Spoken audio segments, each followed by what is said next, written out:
Hello friends, आज की video में न्यू टर्किश सीरीज दिलिक ताशे द विशिंग स्टोन की कास्ट, कहानी और इसके जारी करदा 2 ट्रेलर्स के बारे में बात करेंगे। वीडियो शुरू करने से पहले नए आने वाले व्यूवर्स से दरखास्त है कि वो चैनल को लाइक और सब्सक्राइब करें और कमेंट सेक्शन में अपनी राय का इजहार जरूर करें। तो वीडियो शुरू करते हैं। पिस्टल फिल्म्स के तैयार करदा नई सीरीज दिलिक ताश, जिसे कैनाल डी पर नशर किया जाएगा, इसकी कहानी जान सिनान ने लिखी है। सीरीज में साले बदामचे और हजार सुभाषे मरकजी किरदार अदा कर रहे हैं। सीरीज के पहले ट्रेलर ने तो कोई खास तवज्जो हासिल नहीं की, मगर इसका सेकंड ट्रेलर लोगों की तवज्जो का मरकज बना और लोगों में ये तजस्सुस पैदा हुआ कि आखिर सीरीज में क्या दिखाया जाएगा। अब बात करते हैं सीरीज की कहानी की। तो सीरीज में 1980 में होने वाली फौजी बगावत के अफसरदा दौर को तमाम तर हकीकत पसंदी के साथ बयान किया गया है। सीरीज की कास्ट का हिस्सा एक एक्टर कुम्बराजे बाशे ने बताया है कि 1980 के वाकयात को बयान करना आसान नहीं है, लेकिन सीरीज में इन वाकयात की वजाहत बड़ी खूबसूरती से की गई है। इसके अलावा कहानी में असरा रोना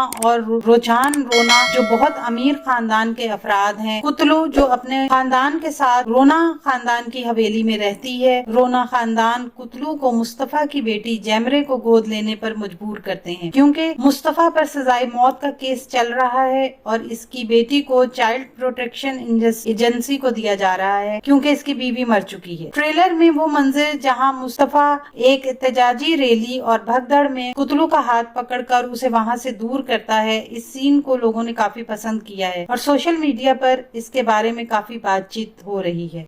आने वाले दिनों में अपने पसंदीदा ड्रामों की मजीद मालूमात के लिए हमारे चैनल को लाइक करें, शेयर करें और सब्सक्राइब करना ना भूलें। शुक्रिया।